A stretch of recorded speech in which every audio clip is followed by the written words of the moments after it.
attractive. As someone who's been ugly and fat their entire lives, that has not been my experience at all. I went on a self-love journey and I tried giving off that sexy energy that he was talking about, and it was not received. And my bubble burst and I realized something that nobody talks about. Beauty standards will always fucking win. It does not matter how much you try to love yourself, you try to be beautiful in your own skin. If you are not skinny, have big boobs, have a big butt, or an hourglass shape figure, or even conventionally attractive, you will not be seen as valuable in society. Think about it, my guy. He's comparing Bella Hadid and Kim Kardashian, two people who are already valued for being beautiful in society. And I've come to a point in my life where I just accepted that society sucks and I'm gonna have to lose weight and get plastic surgery so I can be seen as pretty and gorgeous. Because I feel like Generation C is trained to call every woman beautiful and be like, oh my god, you're so pretty, like body positivity, you know, inclusivity. But at the end of the fucking day, it is not reflected upon society. Like, let me ask you this. Do you really like Bella Hadid, or do you just like the way she looks? If Bella Hadid was fatter, shorter, darker, would you really still like her? Would she even be in the position that she's in right now? I think not. And it's so sad because ethnic features, being darker or brown or shorter or fatter, these things are beautiful. That's what makes us unique. But they are deemed undesirable by society. And you know what? We, the undesirable women of the world, quote, undesirable, feed into that. That's why we watch skinny, pretty girls on TikTok and give them all the hype, all the likes, all the comments. Why we praise people like Bella Hadid, even though there are other supermodels who are brown, black, fatter, with disabilities. Why we don't give them attention? It's because deep down inside, we want to be the beauty standard. We want to have those Eurocentric qualities. Not because they're better, but because they are deemed more valuable. And who doesn't want to be more valuable? It's hypocrisy. It's why we see Lizzo and we praise her and love her and we call her gorgeous and beautiful, but not because she's a model, because she's a singer. Because women who look like her have to constantly prove themselves that they are worthy. It's exhausting.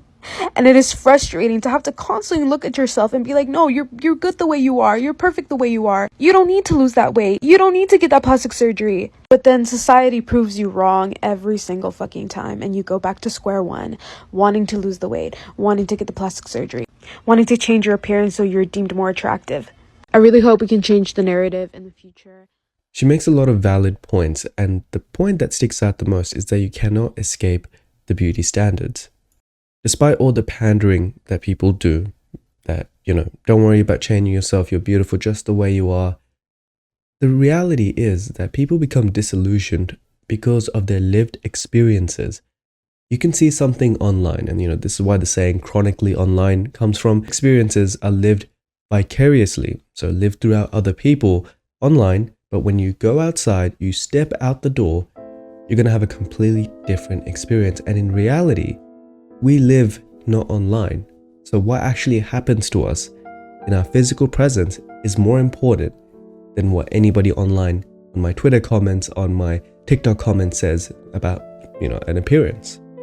So my approach to this problem that online experiences are different to real experiences is to just accept the fact that these beauty standards exist, to learn about them rather than blocking your ears and putting your head into the sand like an ostrich, and then accept the things that can be changed and cannot be changed. At least you made an effort.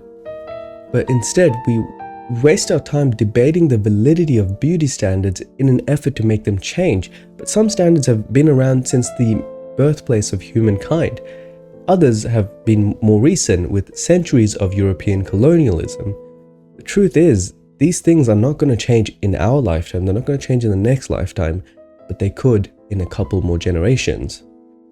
What you also need to understand is that not all beauty standards are built equal. Then there are many different tiers of beauty standards.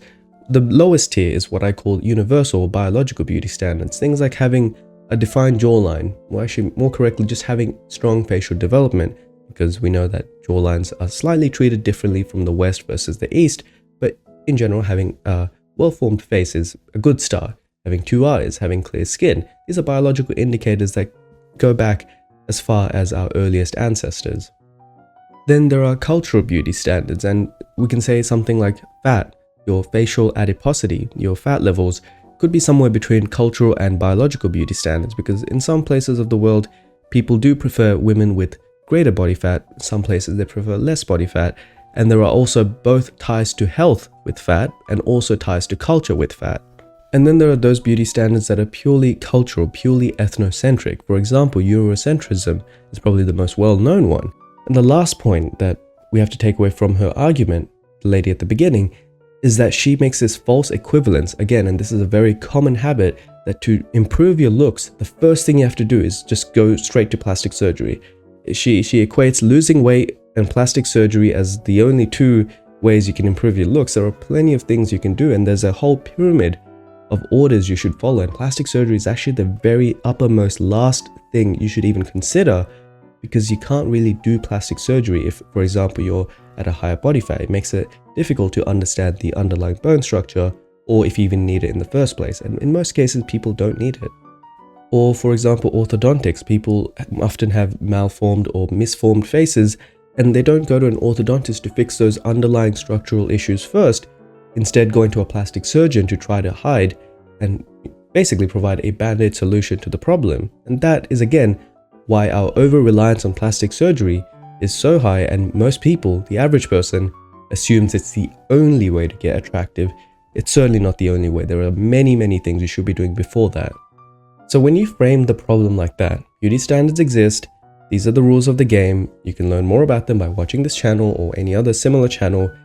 Here's what you can do about them, and none of it actually involves plastic surgery, at least not until for a couple more years, until you've tried everything else underneath in that pyramid, then it's a lot more palatable, it's a lot more doable. She also makes notes of thinness privilege, which is true, that certainly does exist, but there is also a social and a biological component to adiposity, your fat levels. The general gist being that being overweight has a significant detriment to your attractiveness. There are 12 studies covering that, but then the question becomes, do these studies look at the cultural aspect of being overweight, or are they evaluating the biological aspect of being overweight?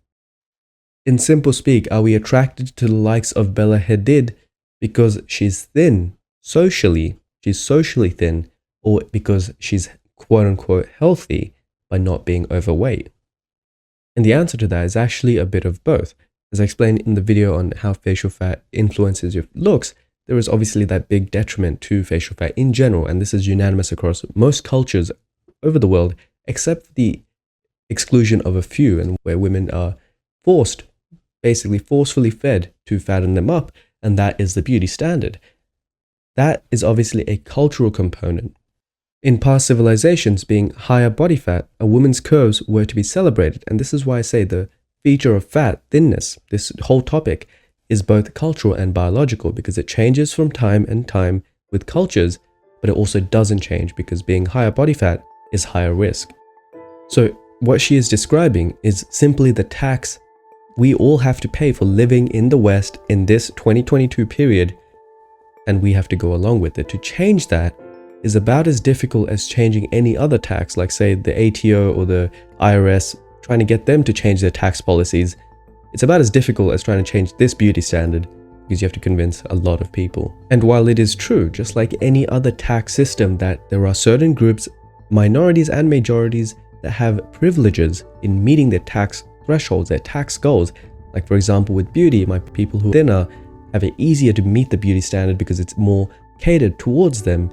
But I want to end this video on 2 points. First, that arguing about beauty standards is pointless. Like she says, beauty standards always win, and that's the most pragmatic way to live your life. Understand what your shortcomings are, understand what you can do to fix them, and then just move on with the rest of your life. Trying to change the status quo is very difficult, especially when beauty standards are largely also tied to biology.